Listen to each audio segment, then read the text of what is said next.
Hi, I'm Jeannie DeBon and welcome back to Community Questions.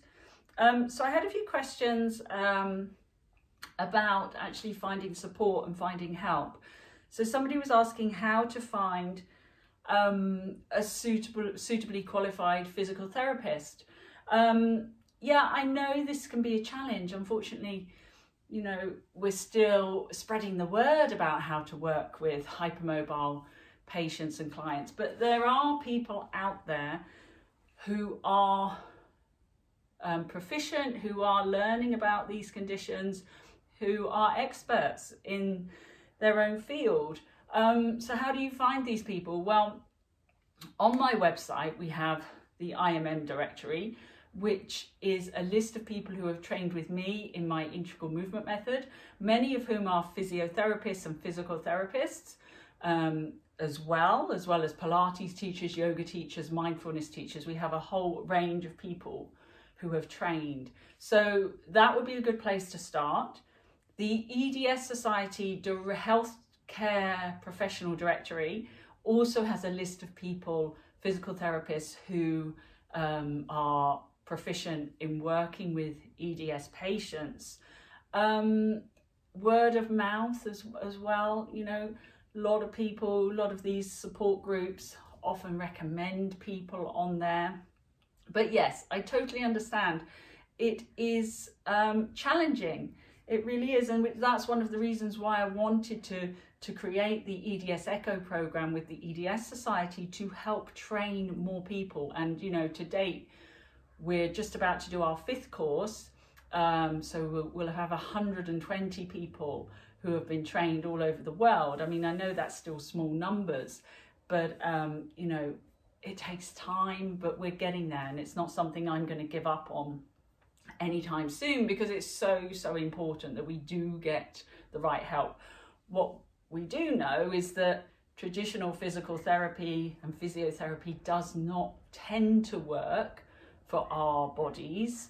Unfortunately, it does need to be changed. It does need a different, very specific approach, and that's what we need to ensure that you're getting. Alongside that, somebody asked about what are your thoughts on chiropractic care? Is it helpful, or is it just a crutch? Again, I don't know an awful lot about, I don't go to a chiropractor myself. I don't know an awful lot about chiropractic treatments. But, regardless of who you go to see, whether it's a chiropractor, an osteopath, a physical therapist, a physiotherapist, whoever it is, if they're well versed in EDS and HSD, that's the most important thing. Or if they're not, are they willing to learn about how to adapt their treatments to support somebody with EDS and HSD?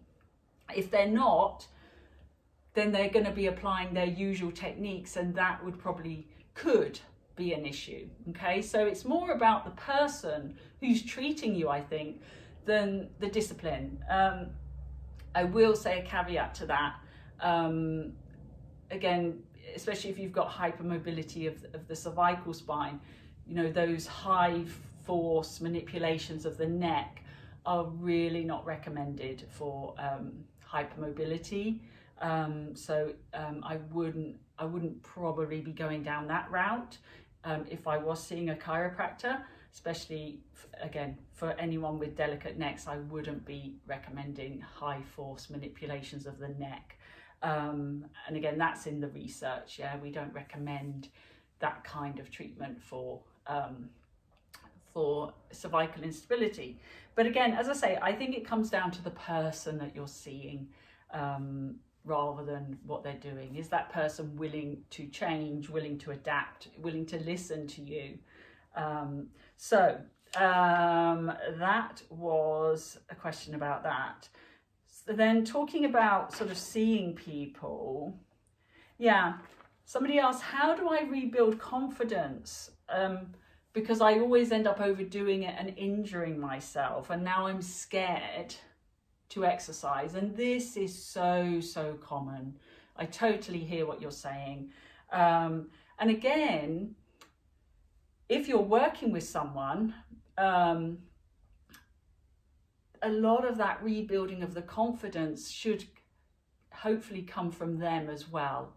So if you're working with a therapist of some kind, who is listening to you, who is adapting their treatments, that can really, really help. Because when I'm working with people, or when we're working in the Zebra Club, my number one priority is not the exercise. Yeah, that's part of it, of course, that's what I do. I'm a movement therapist. But the first thing that we should be doing is helping people feel safe. Exactly for the reasons that this person raised. We're scared, we've had some bad experiences, we've been forced to do things that weren't right for us. So going to see a new physical therapist or whoever can be really, really scary, because I'm like, oh my goodness, is this person going to make me do something that I know I can't do? And that's why I say, you know, go low, go slow. Safety, and I'm not just talking about physical environment safety, I'm on about safety in our own bodies.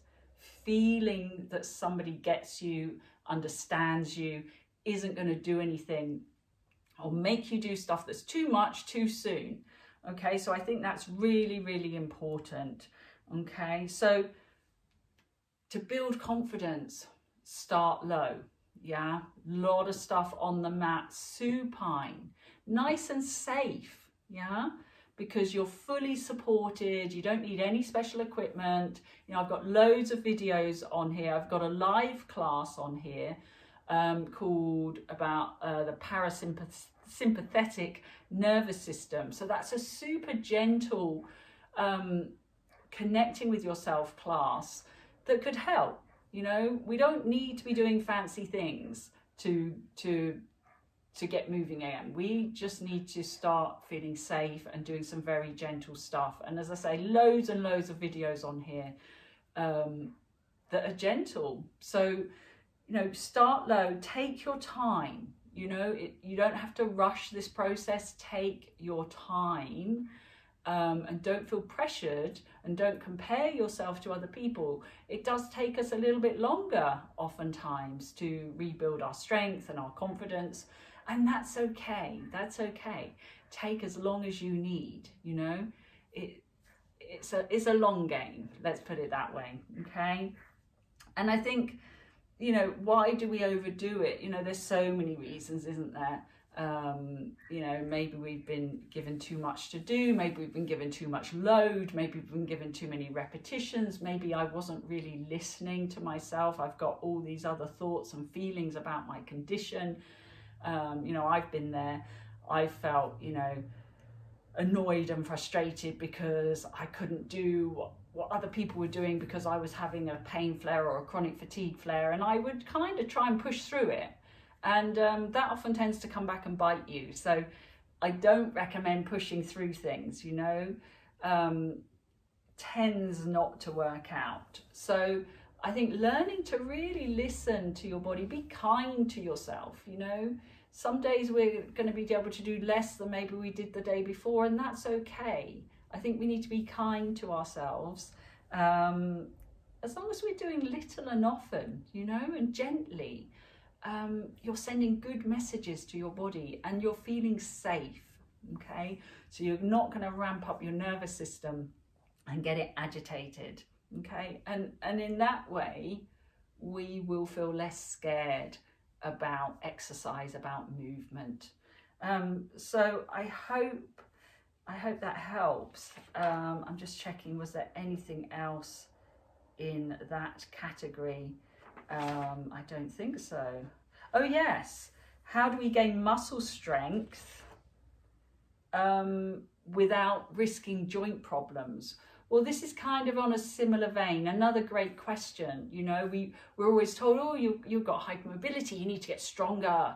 Yeah, you need to do some weights, you need to stabilize. Yes, we do, but that needs to come at the right time. It's not what we want to be jumping in with first of all.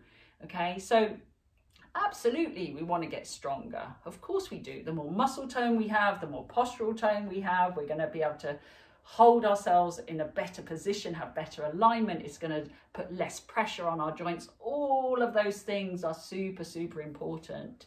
But If you're coming from a deconditioned place, if you're coming from a place of anxiety, you're scared of exercise, you've overdone it in the past, like the other question said, jumping straight in with stability and strength is probably not going to be the best solution, because we're already, I'm scared, but I know I've got to get stronger. You know, we're in this sort of conflict going on, right? So soft is the new strong. And I know that's like, what? That doesn't make any sense. But honestly, what we've seen in the Zebra Club, starting with these gentle classes, this gentle approach, and again, I've got loads of videos on here as well, releasing some of that habitual tension that we hold in our tissues actually releases the real potential to get strong, okay, without hurting our joints. And that's super important, right? We don't want subluxations, we don't want joint strains and inflammations. So forcing things, jumping straight in with weights, etc., probably, as I say, my experience isn't the best route. We want to start softening the structure first, through breath, through relaxation, through tiny little exposures to movement, little movement snacks. Don't go and do an hour's class somewhere or on your own if you haven't done stuff for a while, okay? So you can definitely get stronger without causing joint issues. But we have to know our tolerance level, we have to know our baseline. That's why I highly advocate for starting low number of reps, 0 additional weight, just using our own body weight. That is going to be the trick to doing this. But again, a great question. I hope some of the videos on this channel will help you, guide you through that journey to getting real lasting strength, healthy strength, not bracing and guarding strength or cheating strength, pushing through strength. Yeah, we're very good at cheating. We don't do it on purpose, it's a subconscious thing, but we're super good at it. We can make things look amazing. But how are we actually doing it? Yeah, that's the thing. Yeah, we've got to really get to the root of this and say, how are we actually doing that exercise? So I hope that's helpful. I hope that's answered some of those questions. Really appreciate you taking the time to ask them. I hope it's helpful, and I look forward to seeing you again very soon.